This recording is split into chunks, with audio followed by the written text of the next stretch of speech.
자, 사도행전 1장 8절 말씀. 자, 우리 같이 한번 읽겠습니다. 시작. 오직 성령이 너희에게 임하시면 너희가 권능을 받고 예루살렘과 온 유대와 사마리아와 땅 끝까지 이르러 내 증인이 되리라 하시니라. 아멘. 자, 여러분, 오늘 읽었던 사도행전은요, 예수님의 제자들이 이렇게 행했던 그런 기사들을 써놓은 책입니다. 그래서 우리 예수님께서는 이 땅에 오셔서 3년간 사역을 하셨습니다. 그러니까 33살을 사셨는데 30년 동안은 그냥 평범하게 목수의 아들로 사셨고, 그리고 마지막 3년간은 자기가 하나님의 아들인 것과 그리고 제자들을 뽑아서 그 제자들에게 말씀을 가르치고, 그리고 또 죽은 사람 행하는 기적도 보여주시고 여러 가지 하나님의 아들이라는 것을 다 나타내 보이셨습니다. 그리고 그 3년 끝에 예수님은 모든 인류를 대신해서 십자가를 지시고 죽으셨습니다. 온갖 모욕과 모든 어려움을 당하시고 십자가에 죽으셨고, 그리고 3일 만에 부활하셨습니다. 근데 부활하신 후에 보니까 부활하시고 우리 주님이 뭐 하셨는가? 우리 1장 2절 3절 보니까요. 부활하시고 난 다음에 본인이 부활하셨다는 것을 여러 명에게 보여주셨습니다. 그게 이제 승천이거든요. 승천. 예수님이 하늘로 올라가셨다 해서 승천이라고 합니다. 3절에 보니까 그가 고난 받으신 후에 또한 그들에게 확실한 많은 증거로 친히 살아계심을 나타내사 죽었다 살아냈다는 것을 친히 보여줬다는 거죠. 그리고 3절에 40일 동안 그들에게 보이셨다. 하나님 나라의 일을 말씀하시니라 이렇게 말씀을 합니다. 그러니까 40일 동안 계시면서 예수님이 진짜 죽었다가 무덤에 묻혀 있었던 게 아니라 부활하셨다는 것을 직접 보여주셨습니다. 그래서 이 사도행전은 부활을 직접 목격한 제자들이 예수님의 일을 하고 예수님 말씀 전하면서 있었던 일들을 기록했다는 것이죠. 여러분, 예수님이 죽었다가 살아나셨다는 사실을 믿으십니까? 마음속 깊이 믿으시길 바랍니다. 지난주에 이제 부활주일이라서 예수님의 부활에 대해서 말씀을 드렸는데, 예수님의 부활이 역사라는 증거들이 참 많이 있습니다. 그중에 가장 강력한 증거가 뭐냐면은 예수님의 부활을 봤던 사람들이 바뀌었다는 거죠. 이 예수님의 제자들은요, 거짓말을 하고 이렇게 하는 사람들이 아니었습니다. 꽤나 진지한 사람들이었습니다. 그래서 이 예수님의 부활을 제자들이 먼저 목격을 했는데요. 목격을 하고 나서 이 제자들의 삶이 완전히 바뀌어 버렸습니다. 그러니까 여러분, 예수님을 믿고 나면요, 믿고 나면 사람이 바뀌게 돼 있습니다. 저 사람 예수 믿더니 바뀌었네. 확실한 변화가 있습니다. 이 예수님의 제자들을 본 다음에 완전히 변화됐고, 그전에는 베드로 같은 사람들은 예수님을 부인했거든요. 야, 너도 예수와 한 편이지? 예수님이 십자가 지러 가실 때 사람들이 막 추궁하고, 야, 너도 예수와 한 패지? 막 이렇게 추궁하니까 그때 나는 예수를 모른다 3번이나 부인했습니다. 어떻게 보면은 좀 쫄보 같은 모습을 보였죠. 근데 예수님이 살아나셨던 것을 직접 예수님을 뵙고, 그리고 예수님을 증거하는 사람이 됐습니다. 예수님의 부활을 증거하면서 자신의 목숨을 바치면서까지 그렇게 살았던 사람이 베드로였습니다. 그러니까 베드로는 예수님이 십자가에 못 박히신 것을 자기가 알고 한데, 자기는 예수님보다 훨씬 못한 인생 아닙니까? 나는 예수님의 제자로서 예수님과 똑같이 죽는 것도 부끄럽다 이래가지고 예수님처럼 나중에 순교당했거든요. 믿지 않은 사람들한테 끌려가가지고 십자가에 매달렸는데 거꾸로 매달려서 죽었습니다. 나는 예수님처럼 똑같은 대우를 받을 수 없다. 그러면서 거꾸로 달려서 죽었던 게 베드로였죠. 그러니까 예수님은 실제로 죽었다가 부활하셨고 40일간 하나님 나라의 일을 말씀하셨습니다. 그런데 6절에 보니까 제자들이요, 지금 예수님이 하늘로 올라가기 직전에 제자들과 만남을 가지셨는데 6절에 제자들이 예수님께 여쭤봅니다. 이스라엘 나라를 회복하심이 이때입니까? 이렇게 묻습니다. 지금 이스라엘 나라는 식민지 통치를 받고 있습니다. 우리나라도 옛날에 일본한테 일제 시대를 겪었죠. 일본이 우리나라를 침략해서 우리가 고통스러운 세월을 살았었습니다. 근데 이 사람들은 지금 로마의 식민지를 당하고 있습니다. 로마의 통치에 고통당하고 있을 때 이제 이 사람들의 관심사는 뭐였냐면 옛날에 다윗과 솔로몬 시대처럼 이스라엘 나라를 회복했으면 좋겠다라고 하는 게 그들의 관심사였고 희망사항이었습니다. 그때 주님이 이렇게 말씀을 하시죠. 우리 7절에 보니까 때와 시기는 아버지께서 자기의 권한에 두셨으니 너희가 알 바 아니요. 8절에 오직 성령이 너에게 임하시면 너희가 권능을 받고 예루살렘과 온 유대와 사마리아와 땅끝까지 이르러 내 증인이 되리라 하시니라. 성령을 받고, 여러분 예수님을 믿잖아요. 그러면 성령께서 우리 마음에 내주하십니다. 성령을 받고 그리스도의 증인이 될 것을 말씀하셨습니다. 그러니까 증인이란 여러 가지 방법으로 이 증인 노릇을 하겠지만 이 증인에게 중요한 것은 말이죠. 여러분 어떤 범죄 사건이 딱 벌어졌습니다. 그러면 이 경찰이 거기를 조사하면서 제일 먼저 누구를 찾습니까? 목격자를 찾습니다. 여기서 이 사건이 벌어졌는데 요새는 CCTV가 잘 돼 있으니까 CCTV를 다 돌려보거나 CCTV로 봤을 때도 안 나올 때 목격자를 찾는 거죠. 이때 이 사건 몇 월 며칠 몇 시에 있었던 사건을 우리가 봤던 목격자를 찾습니다. 이제 이 증인이 제일 중요합니다. 그래서 증인은 진실된 것만 말하죠. 내가 그날 그 밤에 그 사람이 이렇게 하는 걸 봤습니다라고 확실하게 증거하는 것입니다. 근데 우리 예수님께서 너희가 성령을 받으면 증인이 된다. 나에 대해서 말하는, 진실되게 말하는 증인이 될 것이다라고 말씀했던 것입니다. 그러니까 예수님은 이 제자들의 증언을 통해서 하나님 나라가 전파되기를 바랬던 것입니다. 그 제자들은요 후에 진짜로 성령을 받고 예수님 말씀을 증언하면서 예수가 죽었다가 부활하셨다를 선포하면서 하나님 나라를 전하는 사람들이 됐습니다. 여러분 예수님의 죽음과 부활 그리고 사람에게 했던 말이 뭐냐면은 너도 회개하라. 당신 또 회개하시오라는 말씀을 전했다는 것입니다. 여러분 회개가 뭐냐면요. 성경에서 회개하라 하거든요. 회개는요. 내가 지금 하나님 모른 채 내가 살아가고 있는 삶의 방향을 유턴해서 하나님께 방향을 돌이키라고 하는 게 그게 회개입니다. 회개는요. 나 잘 살고 있는데 내 뭐 나쁜 짓 안 하고 나 착실하게 요새 마음을 착실하게 잘 살고 있습니다. 나는 뭐 크게 문제 없습니다. 뭐 이렇게 가족들하고 소소하게 행복하면 살면 되죠. 이게 아니라요. 하나님을 등지고 있는 삶이 그게 다 죄라는 겁니다. 그러니까 우리는 상대적으로 자꾸 생각하죠. 죄를 생각할 때 뭐 자꾸 이렇게 니는 나쁜 놈이야. 나는 착한 사람이야. 이렇게 자꾸 비교를 합니다. 네 사람 많이 때렸잖아. 나는 착하게 살았거든. 난 공부만 하며 살았거든. 나는 열심히 돈만 벌며 살았거든. 그러니까 자꾸 우리는 비교를 해요. 저런 나쁜 사람에 비해서 나는 좋은 사람이다. 근데 하나님 보실 때는요.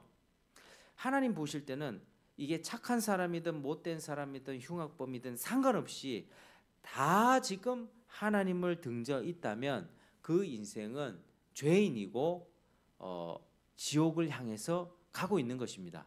그래서 이제 제자들이 계속 외쳤던 게 예수님이 우리 죄를 대신해서 죽고 부활했으니 회개하십시오. 회개하십시오. 하나님께 돌이키십시오라고 그렇게 전했던 것입니다. 여러분 예수님을 믿고 회개하면 그게 어떻게 됩니까? 거기에 하나님 나라가 임합니다. 예수님을 믿잖아요. 그러면 죄 용서를 받습니다. 하나님의 자녀가 되고 하나님과 관계가 화목이 됩니다. 이전에는 하나님과 원수였습니다. 하나님이 두려운 존재였습니다. 하나님이 언제 벌 내리시지? 와, 나 이렇게 살다가 하나님의 벌 받고 난 죽는 거 아니야? 지옥 가는 거 아니야? 약간의 그런 꺼림직한 마음으로 사는 게 사람들입니다. 그렇지만 예수를 믿으면 이 모든 죄를 사해 주십니다. 우리가 받아야 되는 지옥 형벌을 예수님이 받았기 때문에 대신 다 처리해 줬기 때문에 우리는 예수님 안에서 다 용납받습니다. 하나님이 우리를 의롭다 해주십니다. 그 마음에 하나님 나라가 생기는 것입니다. 하나님 나라는요, 의와 평강과 희락이거든요. 이전에 알지 못했던 평안한 마음이 생기고 이전에 알지 못했던 의로움이 내 것이 되고 기쁨이 생겨납니다. 그전에 하나님 알지 못할 때는요, 늘 죄를 짓고 마음에 꺼림직하고 이렇게 살다가 혹시 무슨 일 생기는 거 아니야? 늘 긴장하며 조마하면서 그렇게 살죠. 그래서 깊은 기쁨이라고 보다 죄 짓는 기쁨은 있겠죠. 내가 놀고 싶은 거 놀고 골프 치고 뭐 술 먹고 내가 놀고 싶은 거 놀 때는 조금 즐거울 수 있어요. 그러나 그 즐거움이 아니라 성령이 주시는 내가 용서받았구나. 내가 이제는 천국 가구나. 내가 하나님의 자녀가 되었구나 하는 그런 기쁨들이 우리에게 있는 것입니다. 그게 하나님 나라를 소유한 사람들의 특징입니다. 여러분들은 어떻습니까? 정말 마음에 하나님 나라가 임하셨습니까? 믿고 회개하셨습니까? 마음에 그런 기쁨과 평안을 누리며 살아가고 있습니까? 그게 하나님 나라가 내 마음 가운데 세워졌다는 증거고, 그런 사람들이 모인 곳이 바로 교회라고 하는 것입니다. 여러분, 하나님 나라라고 하면 한 국가를 말하는 것인데, 근데 이 땅에 있는 대한민국처럼 대한민국 국민이 있고 우리 한반도라는 땅이 있고 그리고 백성도 있고 군대도 세우고 또 세금을 모아서 공무원을 세워가지고 나라가 잘 돌아가도록 뭐 대통령도 뽑고 뭐 이런 그런 나라가 하나님의 나라가 아닙니다. 하나님 나라는 제가 말씀드린 것처럼 복음을 전하고 예수님의 죽음과 부활을 전함으로 죄인이 회심하고 죄인이 제자로 세워지는 게 그게 바로 하나님 나라입니다. 이 사도 제자들이 하나님의 말씀을 잘 가르쳐서 사람들이 하나님의 뜻에 합당하도록 살도록 하는 것이 그게 하나님 나라가 세워지는 것입니다. 그래서 하나님의 말씀을 가르치고 전하는 일은 아무리 강조해도 지나친 것이 아닙니다. 그래서 제가 이제 이렇게 앞에서 하나님 말씀을 전하는 것을 설교라고 하거든요. 뭐 밖에서는 누구는 강연이라고 하죠. 밖에서 어떤 유명 인사가 강연하고 가르치고 하는 게 강연인데 이거는 강연이 아니라 설교입니다. 설교. 그래서 우리는 집에서 개인적으로 성경을 읽을 수도 있고 성경 보면서 하나님 뜻이 이렇구나, 예수님이 이런 분이구나 생각할 수 있습니다. 또 비슷한 성경에 관련된 좋은 책들을 읽을 수 있습니다. 근데 그 중에서 우리가 가장 중요하게 생각해야 될 게 뭐냐면 이렇게 교회로 모여가지고 또 하나님의 말씀이 선포되는 이 설교를 듣는 것을 가장 중요하게 생각합니다. 그래서 우리는 항상 하나님 앞에 이렇게 나올 때 하나님 아버지 앞에 경배하고 하나님의 말씀을 듣는다는 생각을 갖고 이 교회를 나와야 되는 것이죠. 저는 똑같은 사람입니다. 저도 여러분들처럼 똑같이 죄가 있고 똑같이 부족한 사람이고 똑같은 사람인데 하나님이 이 자리에 세우셔서 말씀을 전하게 하실 때는 그 이유가 있습니다. 그래서 이 말씀을 아주 잘 새겨 듣고 하나님의 말씀으로 받아들이는 것이 굉장히 중요합니다. 그래서 주일날 교회 나올 때 항상 그게 중요하다는 것을 알아야 되죠. 자, 여러분 우리 한번 생각해 보겠습니다. 자, 하나님은 지극히 높으신 분입니다. 하나님이 높다라고 할 때 얼마만큼 높을까요? 한번 생각해 보셨습니까? 성경에는 하나님이 영원하시다, 하나님은 스스로 계시다. 우리 아이들한테 예수님이 전하면요, 하나님은 어떻게 태어났어요 하거든요. 근데 하나님은 태어난 적이 없습니다. 하나님 아버지 어머니가 계셔가지고 결혼해서 하나님 낳았나요? 이렇게 애들이 묻거든요. 아니 하나님은 스스로 계신 분이야 하면은 이해를 못합니다. 사람의 머리를 이해하기 어떻게 스스로 계시지? 여기서 스스로 계셨던 분 계십니까? 스스로 아니죠. 우리는 우리의 부모가 계시잖아요. 부모가 계시고 그분들이 서로 결혼해서 우리를 낳아줬고 그러면 그 부모님의 부모님이 계시고 위로 계속 올라가다 보면 최초의 사람이 있겠죠. 그 최초의 사람은 어떻게 만들어졌을까? 갑자기 우연으로 발생했을까? 그게 아니라 하나님이 사람을 만드셨다는 것입니다. 하나님이 만드시고 생기를 후 불어넣으셔가지고 사람을 만드셨습니다. 그러니까 사람은 짐승하고 다른 거예요. 짐승은요, 뭐 동물, 뭐 사자, 코끼리, 기린, 원숭이 하나님이 종류대로 다 만들었거든요. 종류대로 다 만드시고 사람은 하나님의 형상대로 빚어서 만드셨습니다. 그리고 사람에게는 하나님의 영을 불어넣어 줬거든요. 그러니까 사람이 원숭이하고 다르죠. 근데 교과서에서는 약간 그런 식으로 진화론을 가르치거든요. 뭐 어떤 조상이 공통 원숭이하고 사람의 공통 조상이 있어서 어느 순간 오랜 세월 지나오면서 이쪽은 사람이 됐고 이쪽은 원숭이 됐다. 여러분 그거 믿으십니까? 그거 절대로 믿으시면 안 됩니다. 근데 학교에서 그렇게 가르치는 게 참 문제예요. 그러면 지나가던 원숭이한테 우리가 우리 조상님하고 절해야 되지 않겠습니까? 그러니까 이제 하나님은 종류대로 동물을 만드시고 사람을 만드셨는데 사람을 하나님 닮은 존재로 만들어 주셨습니다. 그러니까 하나님 닮은 존재로 만들었으니까 사람이 굉장히 똑똑하죠. 여기 있는 물건들 뭐 책상, 컴퓨터, 여러분 컴퓨터 만들 수 있습니까? 핸드폰 만들 수 있습니까? 근데 누가 만들었죠? 기술자들 만들었지 않습니까? 이 사람에게는 지혜가 있거든요. 그래서 하나님의 형상으로 빚음 받은 그 지혜가 있어요. 생각을 할 수 있고 고민을 할 수 있고 문제가 생겼을 때 이거 어떻게 풀어내지? 그리고 부끄러움을 느낍니다. 짐승들은 지나다니면서요 배고프면요 그냥 주워 먹습니다. 그리고 자기보다 약한 동물이 있으면 잡아 먹습니다. 사자가 양을 잡아 먹으려고 하면 배고플 때 양을 잡아 먹으려고 하면서 내가 양을 잡아 먹으면 양이 아플까? 이런 생각할까요? 안 그러죠. 그냥 잡아 먹습니다. 본능으로. 그런데 사람은 다르죠. 사람은 어떻게 해요? 저는 옛날에 개고기 먹었는데 지금 개고기 안 먹거든요. 어느 순간부터 개고기가 먹기가 부담스럽더라고요. 그러니까 개를 보면서 왜 예전에 제가 키우던 개가 있었는데 그 개를 사실 할아버지가 잡아 먹었습니다. 그래서 그 뒤로 좀 개고기에 대한 어떻게 커서 개고기 먹을 때 그게 자꾸 생각이 나더라고요. 그러니까 우리는 그렇게 생각을 하잖아요. 이렇게 짐승에 대해서 아픔도 느끼고 좀 그렇게 생각을 합니다. 그러니까 하나님을 닮아서 그런 것이거든요. 짐승은 절대 그런 게 없습니다. 근데 하나님의 형상으로 지음받은 사람은 그런 존재다. 근데 요즘에 사람들이 어떻습니까? 요즘에 사람들이 죄를 많이 짓잖아요. 죄를 많이 짓고 악한 짓을 하는데 어떤 경우를 보면 이 사람이 짐승보다 더 못할 때가 있거든요. 그러니까 요즘에 사람들이 개를 데리고 사는 겁니다. 사람하고 살 바에야 스트레스 살 바에야 그냥 개하고 살겠다라고 개하고 살거든요. 아니 외국에 보면 개하고 결혼식 올리고 사는 사람도 있습니다. 그런 사람들이 있는데요.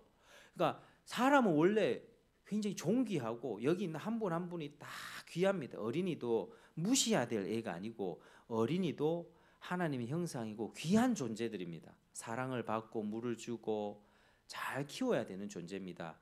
근데 언제 문제가 생겼냐? 사람이 하나님 품을 떠나면서 사람이 짐승보다 더 못한 인생을 살게 된 거죠.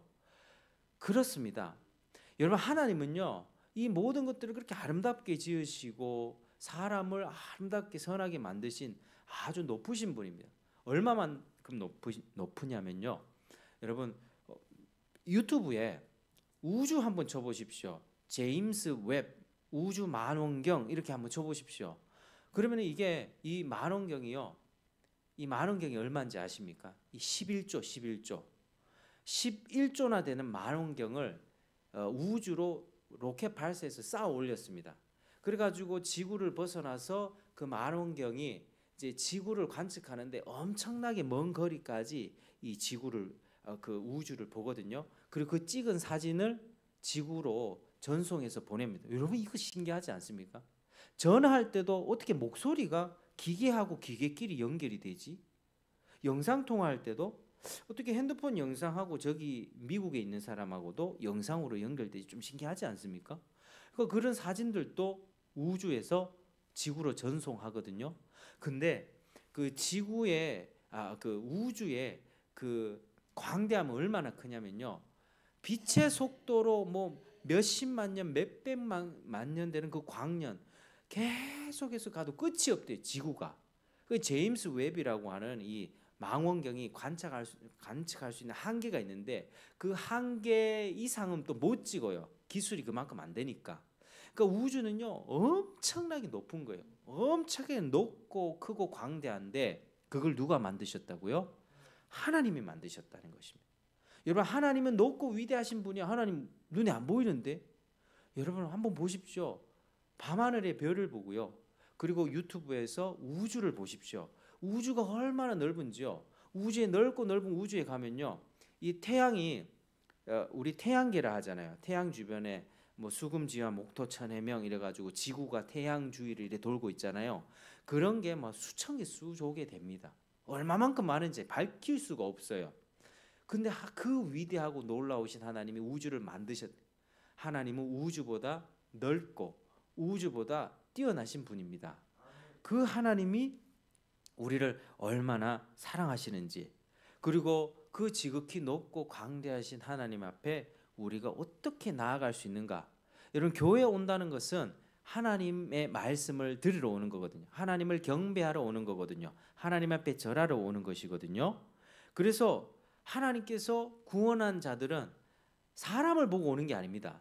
하나님께 예배드리러 오는데 하나님께서 예수님을 통해서 그 사람 구원하시고 그 사람이 하나님을 믿고 이제 하나님의 자녀가 돼서 하나님께 찬송도 하고 기도도 하고 하나님 말씀 들으면서 나 하나님 앞에서 이렇게 살아야지, 이런 은혜를 입었다는 사실에 감사하면서 나오게 됩니다. 그러니까 여러분 교회를 나오게 될 때는 항상 생각하셔야 되는 게 사람들 누구 만나러 온다는 생각보다는 하나님을 만나러, 눈에 보이지 않는 하나님을 예배하고 하나님께 경배하고 하나님의 말씀을 들으러 온다는 의식을 가져야 되는 것입니다. 그래서 마음의 준비를 하고 교회에 나와야 된다. 하나님 오늘 또 소중한 하나님 말씀을 귓가로 흘려 듣지 않고 그걸 깨달을 수 있도록 도와주십시오. 여러분 이 자리에 있다가 하나님 말씀을 듣고 뭐 그냥 반대쪽으로 한쪽 귀로 흘려버리고 가면 그거는 여러분들에게 유익이 하나도 없습니다. 여러분 우리가 하나님 앞에 나올 수 있는 것을 생각하면 이건 보통 축복이 아닙니다. 왜냐하면요 죄인이 하나님 앞에 가면 죽게 돼 있습니다. 그러니까 태양을 생각해 보십시오. 태양이 엄청 뜨겁잖아요. 지구하고 태양하고 거리가 이렇게 적당한 거리가 있습니다. 근데 이게 이제 한 바퀴 지구가 이렇게 기울어져 있거든요. 지구의 축이 이렇게 기울어져 있습니다. 태양은 이렇게 가만히 빛을 비추고 있습니다. 근데 이렇게 기울어졌을 때 요 위에 기울어진 부분이 이렇게 태양을 비추면은 요게 이제 따뜻합니다. 거리가 좀 가까우니까요. 근데 요게 요렇게 뒤로 이래 돌아가지고 요쪽 면에 비치게 되면 요 똑같은 면인데 요쪽 면에 비치게 되면 멀어지게 되죠. 그러니까 요렇게 기울어져 있으니까 요쪽 면에서는 가깝고 요쪽 면에서는 멀게 되겠죠. 이렇게 한 바퀴 돌면 그렇지 않습니까? 근데 그 거리 차이가 여름과 겨울 날씨를 결정하거든요. 태양과 조금 가까우면 더워집니다. 태양과 조금 멀어지면은 그게 추워집니다. 근데 하나님이 태양과 지구의 거리를 아주 정확하게 했는데 여기서 조금만 멀어지면 어떻게 될까요? 조금만 멀어지면 우리 얼어서 죽습니다. 조금만 가까워지면은 타서 죽습니다. 그러니까 하나님이 진짜 신기하죠. 이렇게 기울어져 갖고 1년을 돌 때 봄, 여름, 가을, 겨울을 우리가 다 누릴 수가 있는 거죠. 그냥 하나님이 그만큼 위대하신 분이십니다. 근데 이 태양을 생각할 때 태양이 뜨겁잖아요. 태양 가까이 가면요 다 죽습니다. 다 죽습니다. 완전 죽습니다. 죄인이 하나님께 가면 그렇게 죽게 되는 겁니다. 왜냐 하나님은 거룩하신 분이기 때문이죠. 그래서 구약에서는요 하나님을 뵙기 위해서는 늘 짐승의 피를 뿌렸습니다. 피 흘림이 없은즉 죄 사함이 없다. 여러분, 누군가가 잘못을 했을 때 하나님께서는 그 죄에 대해서는 무조건 피를 흘려야 된다라고 말씀하셨습니다. 이게 기본적인 원리입니다. 그래서 누군가가 잘못했다 그러면 자기가 피 흘리고 죽어야지 그 죄가 해결이 됩니다. 깔끔하게 해결이 됩니다. 그런데 우리가 잘못을 계속 하잖아요. 그럼 그때마다 죽게 되면 우리가 목숨이 몇 개여야 되겠습니까? 목숨은 하나이지 않습니까? 근데 하나님이 우리의 목숨을 아껴주셔서 대신 짐승을 잡아서 짐승의 피를 뿌리고 네가 내 앞에 나오면 내가 죄를 용서해 줄게. 그러니까 내가 사랑스럽게 키운 양이나 염소나 이런 것들을 잡아서 그 죄를 양한테 염소한테 다 죄를 넘겨서 그 개를 죽이는 겁니다. 피를 뿌린 다음에 하나님 나를 용서해 주십시오. 이제 구약 시대 때 예수님이 오시기 전에는 사람들이 그렇게 하나님을 믿었습니다. 얼마나 불편하고 얼마나 괴로웠겠습니까? 근데 이 예수님께서는 이 땅에 오셔서 예수님 자신이 피를 흘려 주셨잖아요. 자기가 피를 흘리고 십자가에서 피를 다 흘리고 살아나셨지 않습니까? 그래서 모든 사람은, 예수님을 믿는 모든 사람은 예수님을 믿기만 하면 하나님이 다 용서해 주십니다.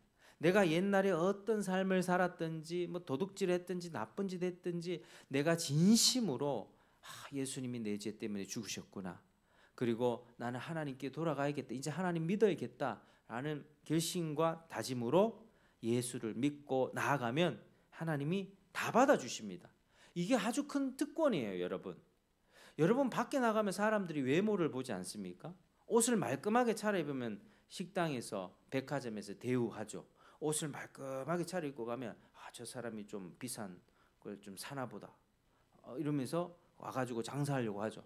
근데 오늘 추리닝 입고 좀 이렇게 뭐 허름하게 백화점 가면은 저 사람 왜 왔노 하면서 뭐 구경하러 왔나 뭐 이렇게 생각하지 않겠습니까? 그러니까 사람들은 외모를 본다고요. 저 사람 얼굴 보고, 저 사람 성격 보고, 저 사람은 돈 있냐 많이 없냐, 저 사람이 재벌인가, 저 사람이 권력이 있나, 이걸 보면서 사람들을 재고 관계를 맺거든요. 그리고 나한테 도움이 안 될 것 같으면 친하게 안 지냅니다. 내한테 도움이 되고 내한테 뭔가 유익할 것 같으면은 같이 지내죠. 근데 하나님은 그게 아니라고 하는 겁니다. 하나님은 사람을 볼 때 겉에 껍데기를 보지 않고 마음의 중심을 봅니다. 그 전에 어떤 삶을 살아왔든지 거기에 대해서 진지하게 뉘우치고 있는가, 그리고 내가 그 죄에 대해서 진짜 내가 벌을 받아야 되는데 예수님이 대신 벌을 받으셨구나 하는 그 마음으로 예수를 믿고 내가 하나님 앞에 돌아가려는 하는 그 마음이 있는가, 그걸 보는 거거든요. 그래서 교회 오면요, 사실은 이제 우리가 사실은 여기에 누가 거지가 들어와도 우리는 그 사람을 무시하거나 쫓아내서는 안 됩니다. 허름한 거지가 들어와도 우리가 그 사람을 반겨주고 예수님을 전하고, 그 사람이 예수님 믿고 거지 같은 삶을 버리고 새로운 삶을 살 수 있도록 우리가 도와줘야 되는 거죠. 그게 하나님의 말씀이 하는 역할입니다. 그래서 우리가 그렇게 큰 축복과 특권을 얻었습니다. 그래서 여러분, 하나님의 말씀 들을 때요, 예수님의 복음을 들을 때 진짜 잘 들으셔야 됩니다. 그래서 오늘 요 안쪽에 소요리 문답에 있거든요. 요 안쪽에 한번 읽어 보겠습니다. 주보 안쪽에 보면요, 자, 소요리 문답 90문에 있는데, 자, 문 읽겠습니다. 문 시작. 하나님의 말씀을 어떻게 읽고 들어야 그것이 구원을 위하여 효력 있게 됩니까? 답 시작. 하나님의 말씀이 구원을 위하여 효력 있게 되려면 우리는 부지런함과 준비와 기도로서 말씀에 집중하며 그 말씀을 믿음과 사랑으로 받아들이고 우리의 마음에 간직하고 우리의 생활에서 실천해야 합니다. 아멘. 여러분, 부지런함과 준비와 기도로서 말씀에 집중해야 된다. 들은 뒤에는 어떻게 해야 된다고요? 그 말씀을 믿음과 사랑으로 받아들이고 마음에 간직해라, 이렇게 말씀을 합니다. 여러분, 그리고 나아가서 우리 생활에서 실천해야 된다라고 말씀을 하죠. 그래서 하나님의 말씀 딱 들었을 때 그것을 우리는 믿음과 사랑으로 받아들이고 마음에 간직하면서 내 생활에서 실천할 수 있게끔 해야 되는 것입니다. 말씀을 듣고 지킬 때 오늘 말씀 맞아 나한테 위로가 됐어 좋았어 하고 집에 가서는 다 잊어버려. 그러면 도움이 안 됩니다. 말씀이 유익하고 위로가 되는데 나는 어떻게 하면 이 말씀대로 살 수 있을까? 그래, 내가 이번 주는 매일 10분씩 아침 시간이라든지 저녁 시간에 성경을 읽어야겠어. 하루에 한 장씩 내가 성경을 읽어야지 하고 마음을 먹고 실제로 계획을 잡고 그걸 실천에 딱 옮길 수 있어야 됩니다. 그게 삶에 적용하는 것이거든요. 하나님 말씀이 이렇게 귀한 것을 아니까 내가 유튜브에 이 좀 성경 말씀을 잘 전하는 그런 목사님들을 설교를 내가 하루에 1시간씩 들어야겠다. 복음영광교회 박형 목사 설교 들어도 괜찮고요. 그리고 회복의 교회 김민호 목사님 설교도 너무 좋습니다. 저도 존경하는 그 목사님들이 계신데 그분들 설교를 수시 때때로 듣습니다. 교회 종소할 때 틀어놓고 듣기도 하고 또 할 때 자동차 운전할 때 항상 설교를 듣고 그렇게 다닙니다. 그래서 그러면서 우리의 생각이 점점 바뀌는 거죠. 무엇보다 그 말씀을 내 삶에 구체적으로 적용하고 지킬 수 있어야 됩니다. 들었을 때 내가 잘못 살고 있구나. 이거는 버려야지. 내 생각이 말씀에 맞춰지도록 기도해야 됩니다. 여러분, 기도가 참 중요합니다. 이 말씀 딱 들었을 때 그런 고민이 있을 수 있거든요. 내 신앙생활하는데 너무 힘들다. 내 당분간 좀 교회 안 가야겠다라는 생각을 할 수 있거든요. 근데 그럴 때 하나님을 믿는 게 축복이구나. 우주보다 더 높으신 하나님이 내 아버지가 되시고 맞아. 하나님 덕분에 내가 이렇게 살 수 있게 됐지라고 하면서 마음이 딱 바르게 잡히잖아요. 근데 바로 잡힌 그 마음을 실천할 힘이 당장 안 나오거든요. 머리로 생각, 그렇지, 맞아. 내가 그렇게 생각했던 건 잘못했던 거야. 그래, 라고 마음을 딱 정하고 기도를 시작해야 됩니다. 하나님, 내가 하나님 뜻대로 살 수 있도록 하나님 믿음을 지킬 수 있도록 도와주십시오. 이 길을 끝까지 갈 수 있도록 좁은 길을 간다고 하셨는데 이 좁은 길을 가면서 돌이켜서 넓은 길로 가는 배신하는 길 가지 않도록 도와주십시오라고 기도할 때 하나님이 기도를 통해서 기도 응답해 주시고 하나님 말씀대로 살 수 있도록 도와주십니다. 그래서 신앙생활의 기도는 그냥 불교 믿는 사람도 기도하거든요. 연등 행사 이렇게 하면은 계속 기도합니다. 1000번, 3000번 절을 합니다. 사업 잘 되게 해주십시오. 절 많이 한 사람이 아무래도 100번 한 사람보다 1000번 한 사람, 1000번 한 사람보다 허리 부러지게 진짜 3000번 한 사람, 자기가 더 응답 받을 것처럼 많이 절을 하거든요. 근데 이 부처라고 하는 것은요 인격 신이 아니잖아요. 그 옛날에 죽은 사람이잖아요. 죽은 사람에게 이게 청동으로 이렇게 만들어 놓고 거기다 절한다는 것은 아무런 의미가 없습니다. 그 100번 절하고 3000번 절한 사람이 더 효력이 있고 허리만 아프죠. 근데 우리가 기도하시는 분은 누굽니까? 기도하는 분 누굽니까? 지금 또 살아계신 하나님, 지금 또 우주보다 광대하시고 우리나라와 전 세계를 이끌어 가시는 그 하나님, 가장 대장 되신 분 아닙니까? 우리나라에 지금 여러 가지 어려운 일이 있고 개인적으로 어려운 일이 있다 할지라도 나 불편한 일이 있고 손해보는 일이 있고 예수님 믿다가 고통당하는 일이 있다 할지라도 마음이 괴로운 일이 있다 할지라도 그 하나님 손에 계시거든요. 하나님의 손바닥 안에서 다 보시면서 다 계산하고 계십니다. 계산하면서 우리 여러분들의 인생을 어떻게 이끌어 가야 될지 하나님을 다 보고 계시고 그 앞에 어떤 어려움을 주시기도 하고 아니면 평탄함을 주시기도 하고 하나님 말을 안 들으면은 요 녀석은 회초리를 좀 대야겠다 회초리를 대시기도 합니다. 근데 하나님은 회초리 되는 걸 안 기뻐하세요. 우리 자식들 키울 때 어떤 말 많이 합니까? 좋은 말 할 때 들으라 하죠. 좋은 말 할 때 들으라 하잖아요. 하나님도 마찬가지입니다. 우리에게 사랑하는 아들들아 딸들아 내가 좋게 말로 할 때 듣기를 바란다. 말로 할 때 들어야지 너희들이 고통이 없는 거야. 여러분 말로 해가지고 안 들으면 어떻게 되죠? 회초리 맞지 않습니까? 근데 하나님이 회초리 되는 거 안 기뻐하신다니까요. 안 기뻐하신다. 하나님은 말로 했을 때 설교자의 설교를 통해서 돌이키기를 원하시고 하나님 회초리를 들었을 때는 요 녀석 안 되겠다. 네가 고집을 피우면 요 회초리를 대 가지고 내가 네 고집을 꺾어 줄게. 그러면서 나중에는 하나님한테 두드려 맞아 가지고 뭐 건강도 잃게 되고 어떤 사람은 막 직장도 문제가 생기고 여러 가지 어려움에 나중에는 지쳐서 두 손 두 발 다 듭니다. 하나님, 내가 잘못했습니다. 이렇게 되는 것이거든요. 그러니까 우리는요, 하나님께서 이렇게 사랑하시기 때문에 우리의 인생을 그렇게 다뤄 가신다라고 하는 것입니다. 자, 여러분, 주님은 말씀을 듣고 지키는 자에게 반석 위에 집을 지은 자처럼 그게 지혜로운 사람이다. 말씀을 듣고 그냥 한 귀로 흘리는 사람은 어리석은 사람이다라고 하는 것입니다. 여러분, 지혜로운 인생 살길 원하십니까? 어리석은 인생 살기 원하십니까? 지혜로운 인생 살기를 축복합니다. 여러분, 생명의 길을 가기를 원하십니까? 사망의 길을 가기를 원하십니까? 생명의 길이죠. 축복받는 길 가고 싶습니까? 저주받는 길 가고 싶습니까?